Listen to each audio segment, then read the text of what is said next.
رانا صاحب، اس ساری سچویشن کو دیکھتے ہوئے اور خاص طور پر اسرائیل کا جو مائنڈ سیٹ ہے کہ جو شخصیت اس کو لگتا ہو کہ یہاں سے مذاکرات کی کوئی راہ ہموار ہو سکتی ہے یا آگے چل کے یہ کوئی رول پلے کر سکتے ہیں تو وہ انہی کو ٹارگٹ کرتا ہے. تو اس سے تو یہ انڈیکیشن یہی ملتی ہے اور ظاہر کنفرمیشن ہوتی ہے کہ اسرائیل چاہتا ہی نہیں ہے کہ کسی طریقے سے ہم بحال ہو، اور امریکہ کو بھی یہ سمجھنا چاہیے کہ وہ اس کو پھنسا کے رکھنا چاہتا ہے اس جنگ میں.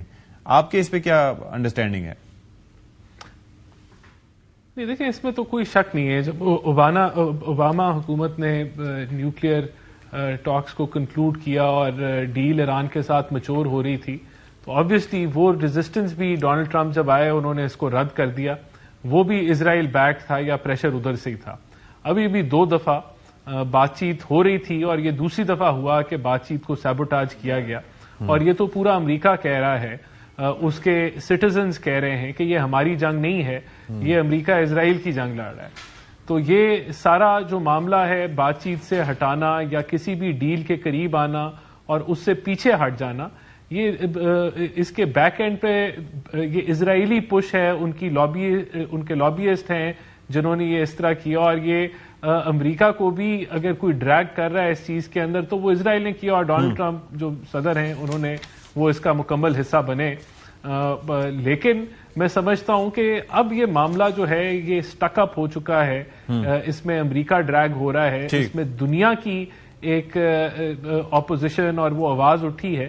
تو یہ آبویسلی امریکہ اگر اس سے سٹیپ بیک کرتا ہے یا کوئی بھی، اس کو اب فیس سیونگ چاہیے. وہ کسی بھی طریقے سے اگر وکٹری کلیم کر کے پیچھے جتنی جلدی ہٹتا ہے اتنے زیادہ بہتر ہوگا ڈونلڈ ٹرمپ صاحب کی صدارت کے لیے بھی اور امریکہ اوور آل کے لیے بھی. لیکن وہ کیسے ہوتا ہے اور اس چیز میں پھر اسرائیل جو ہے کیا رول ادا کرتا ہے یہ ابھی دیکھنے کو ہے. ٹھیک ہے نعمان صاحبہ، ایک چیز یہ ذرا بتائیے گا، یہ جو کینٹ کا استعفیٰ ہے، وہ شخصیت جس نے ظاہر ہے کہ اپنی بیوی کو کھویا اور جس کی انڈرسٹینڈنگ اور جس کو ظاہر ہے کہ بڑا اس حوالے سے کہا جاتا تھا کہ he is the right man for the job, اب ان کی جانب سے جو چارج شیٹ کی گئی ہے ٹرمپ انتظامیہ پریزیڈنٹ ٹرمپ کو، تو آپ سمجھتے ہیں یہ بارش کا پہلا خطرہ ہے اور یہ آگے دیر از مور ٹو کم اور یہ بڑا چیلنجنگ ہوگا فار ڈونلڈ ٹرمپ؟ دیکھیں، اگر آپ اس وقت دیکھیں کہ امریکہ میں کیا ہو رہا ہے تو 86% آف جو ڈیموکریٹس ہیں وہ اس کے خلاف ہیں.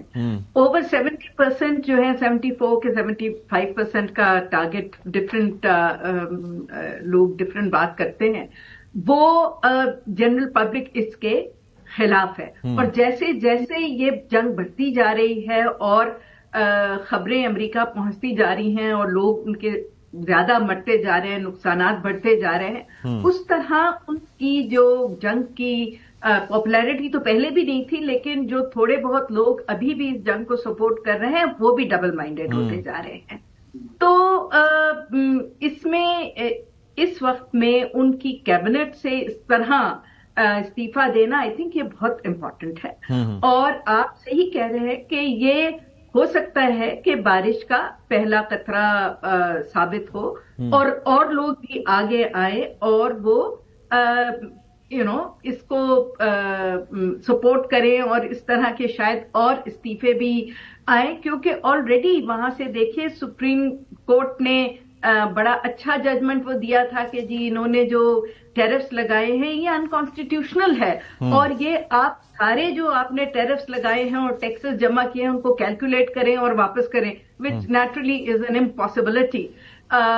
لیکن اندر سے آفٹر آل امریکہ ایک سپر پاور ابھی بھی ہے، تو ان کی بھی انسٹیٹیوشنز ہیں اور ان کی انسٹیٹیوشنل انڈیپینڈنس بھی، حالانکہ بہت اس کو نقصان پہنچایا ہے ٹرمپ صاحب نے، لیکن پھر بھی ابھی بھی ان کی انسٹیٹیوشنل پاور ہے جو وہ دکھاتے رہتے ہیں. ٹھیک ہے. اور آئی تھنک جتنے وہ ان پاپولر ہیں ابھی تو ان کی صحت کے پہ بھی کوشچنز آ رہے ہیں، ان کی سینٹی کے بارے میں بھی کوشچنز آ رہے ہیں. تو یہ آئی تھنک بہت اچھا استعفیٰ ہے from our point of view, from the point of view of the world, because Trump صاحب تو بالکل بوکھلا گئے ہیں، سمجھ نہیں آتا کہاں جانا چاہ رہے ہیں. اوکے.